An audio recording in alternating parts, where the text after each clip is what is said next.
부모님 병원비 끝까지 보시면 영수증 속 5개 서랍을 어떻게 열지 알 수 있습니다. 여러분도 그냥 카드로 내고 끝냈잖아요. 그런데 사실은 이 영수증이 잠긴 금고일 수 있거든요. 왜 그러냐면 2026년 본인 부담 상한액은 90만 843만 원이고요.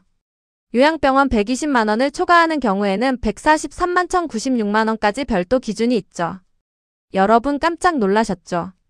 근데 말이죠. 오늘은 이 금고에서 건강보험, 심평원, 세금, 보험 등의 순서대로 서랍을 열어보겠습니다. 그럼 먼저 가장 많은 분들이 놓치는 첫 번째 서랍부터 열어보겠습니다. 바로 본인 부담 상한제입니다. 결론부터 말씀드리면 부모님 병원비 중 건강보험 본인 부담금이 개인별 상한액을 넘으면 초과금이 돌아올 수 있습니다. 여러분도 병원비가 크면 다 합산될 것 같잖아요. 그런데 사실은 2026년 일반 기준 상한액은 90만 원에서 843만 원까지입니다. 근데 말이죠. 요양병원에 입원일이 120일 초과하게 되면 143만 원에서 1,096만 원까지 별도 기준이 있네요. 여기서 의문이 드시죠? 그럼 영수증 금고를 열면 다 돌려받는 걸까요? 아닙니다. 비급여, 선별급여, 전액 본인 부담, 임플란트, 상급병실 일부는 제외될 수 있거든요. 그러니까 첫 번째 서랍은 상한 초과금만 보는 겁니다. 왜 그러냐면 연간 본인 일부 부담금이 개인별 상한액을 초과할 때 그 초과액이 사후환급 대상이 되기 때문입니다. 그래서 공단 안내문을 받았다면 그냥 넘기지 말고 신청 절차를 확인해야 하죠. 그런데 두 번째 서랍도 있습니다. 병원에서 건강보험 기준보다 많이 받은 돈이 확인되면 본인 부담금 환급 대상이 될 수 있습니다. 어이없죠. 또 진료 비계산서와 영수증에 적힌 전액 본인 부담액과 비급여 지불액은 심평원에서 확인 요청할 수 있습니다. 이게 무슨 뜻이냐 하면 비급여라고 전부 환급은 아니지만 이상하다 싶으면 확인해 볼 길은 있다는 겁니다. 그런데 여기서 끝이 아닙니다. 병원비가 정말 과다하게 나왔다면 금고 안에는 또 하나의 중요한 서랍이 있습니다.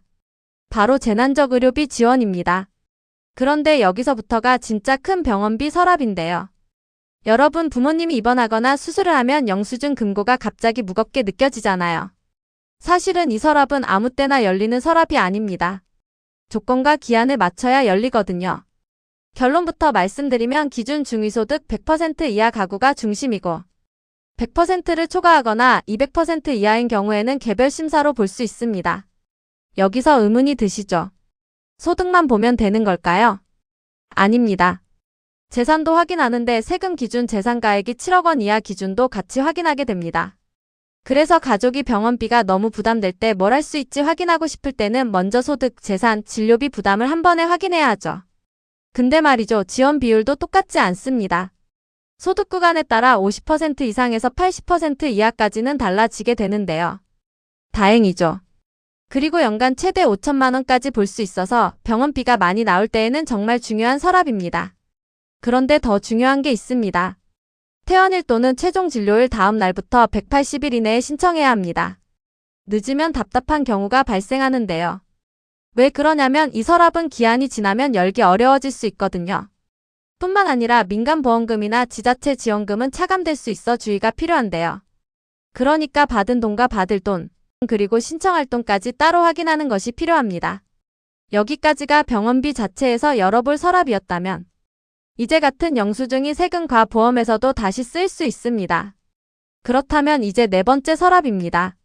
같은 영수증이 이번에는 세금 서랍으로 들어가죠.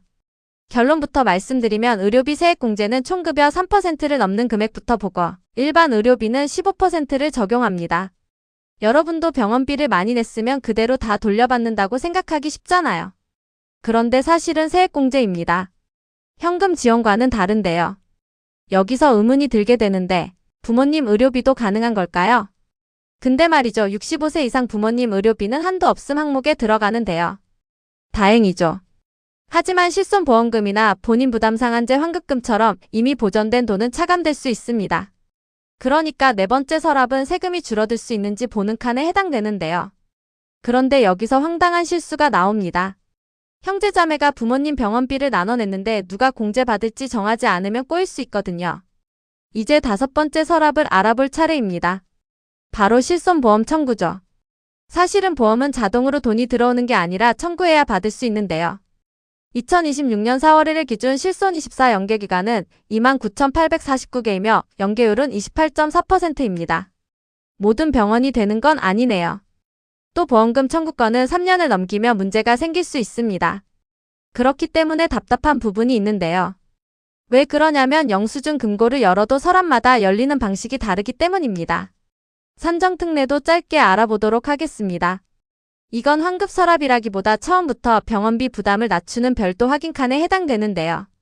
결국 우리에게 필요한 건 단 하나입니다.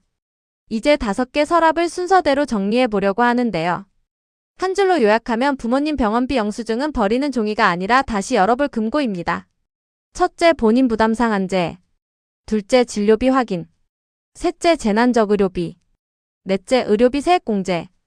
다섯째, 실손보험 청구죠. 그런데 사실은 이 돈들이 다 같은 돈은 아닙니다. 환급 지원 공제 및 보험금이 따로 움직이거든요. 그래서 오늘 할 일은 단순합니다. 여러분 병원비 영수증, 진료비 세부내역서, 약제비 영수증, 보험 가입 여부를 한 곳에 모아두세요. 특히 재난적 의료비는 180일 이내, 의료비 세액공제는 총급여 3%, 보험금 청구권은 3년을 기억해야 합니다. 이러한 내용을 놓치면 답답한데요. 근데 말이죠. 이렇게 순서대로 확인하면 적어도 몰라서 지나치는 일은 줄일 수 있습니다. 여러분도 부모님 병원비를 가족이 함께 내고 있다면 이 영상 저장해두고 가족 단톡방에 공유해두세요. 그럼 오늘 영상은 여기까지입니다. 영상이 도움되셨다면 좋아요와 구독 꾹 눌러주세요.